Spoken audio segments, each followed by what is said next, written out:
Hello, this is Tony DeMaria, the editor of JACC, and I'm here talking to Dr. Peng Chen. And Dr. Chen is the Division Chief of Cardiology at the University of Indiana and a well-known electrophysiologist. And in a recent issue of JACC, we have studied in some depth the Brugada Syndrome, often written about but not often seen. So, Peng, can you tell us, again, review for us exactly what are the features of the Brugada Syndrome? Yeah, Tony, thank you for inviting me. Brugada Syndrome was first published in 1992 in your journal, in JACC.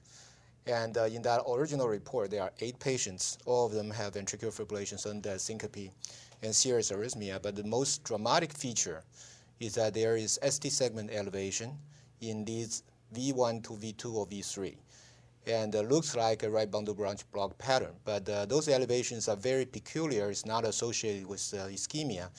And the authors, which are Brugada and Brugada, were able to link that ECG pattern with the lethal arrhythmia. And therefore, it is called Brugada Syndrome. Yeah. Now, Brugada Syndrome has provided some interesting insights into the channelopathies, hasn't it? Yes. Brugada Syndrome is known to be associated with the mutation of alpha subunit of the sodium channel, or SCM5A.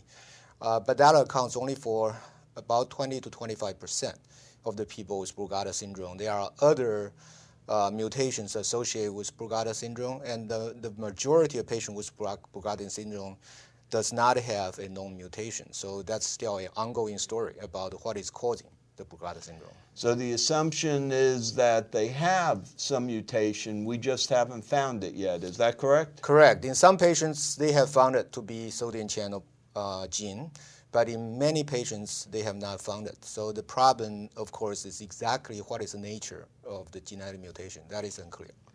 Now, how do we pick up, how do we get sensitized to identifying these Brugada patients? Do they always have the obvious ECG abnormality? No, many patients with Brugada syndrome would present without an obvious ECG abnormality. So that is a challenge of diagnosis.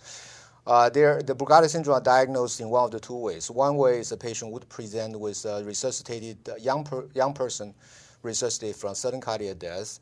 And then the ECG showed the typical patterns without QT prolongation, but ST elevation, the V1 to V3, and look like right bundle branch block. The other kind of patients, the patients are completely asymptomatic. I just showed up in your office, and the first ECG showed this abnormal pattern, and you're scratching your heads and see, what am I going to do with it?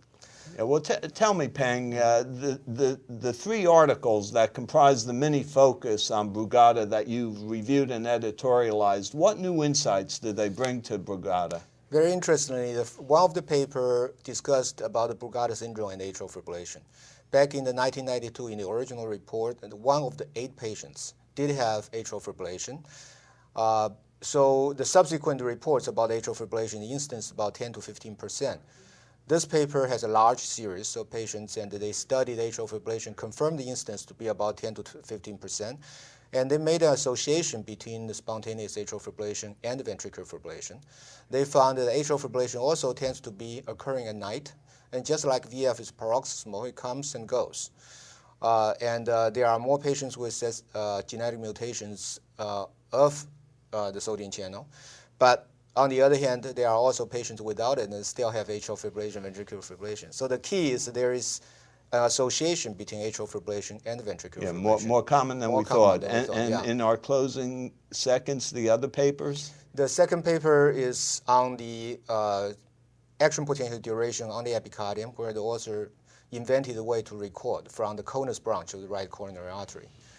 And the third paper is about the restitution characteristics of the patients with Brugada syndrome, and the patient with steeper action potential duration restitution, that is the change of action potential related to preceding diastolic interval. Those patients with more change tends to have more induced ventricular fibrillation.